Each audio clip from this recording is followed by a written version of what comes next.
গরমে নিউ ইয়র্কের সাবওয়ের প্ল্যাটফর্ম যেন আর এক উত্তাপের জায়গা। বাইরের তাপমাত্রা থেকে বাঁচতে সাবওয়েতে ঢুকেও স্বস্তি নেই। কোনো কোনো স্টেশনের প্ল্যাটফর্ম বাইরের চেয়েও অনেক বেশি গরম হয়ে ওঠে। সেই ভোগান্তি কমাতে এবার ভিন্ন ধরনের প্রযুক্তি পরীক্ষার উদ্যোগ নিয়েছে নিউ ইয়র্ক সিটি ও মেট্রোপলিটন ট্রান্সপোর্টেশন অথরিটি এমটিএ। তাদের লক্ষ্য সাবওয়ের অতিরিক্ত তাপকে অপচয় না করে কাজে লাগানো। এর জন্য নেওয়া হচ্ছে থার্মাল এনার্জি নেটওয়ার্ক পরিকল্পনা।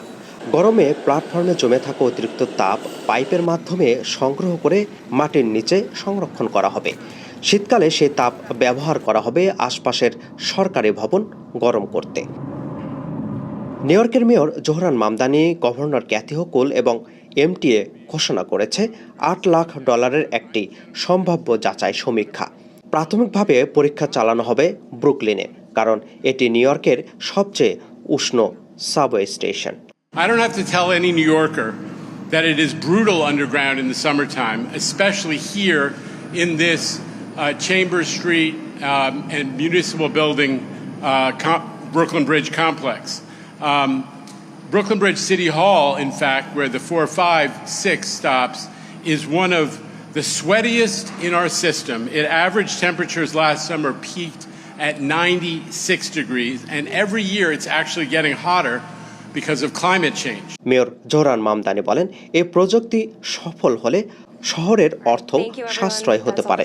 City Hall's partnership with the MTA will extend to the Joint Thermal Energy Network feasibility study in the adjacent Brooklyn Bridge City Hall station.